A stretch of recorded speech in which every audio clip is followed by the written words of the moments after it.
तो जी हाँ दोस्तों, स्वागत है हमारे आइडिया एबीसी चैनल में। तो आज का कॉन्सेप्ट है जो हम बनाएंगे कॉटन कैंडी।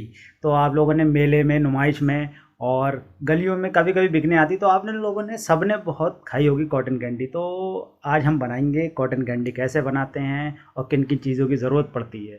तो आइए हमारे साथ देखिए आइडिया एबीसी चैनल।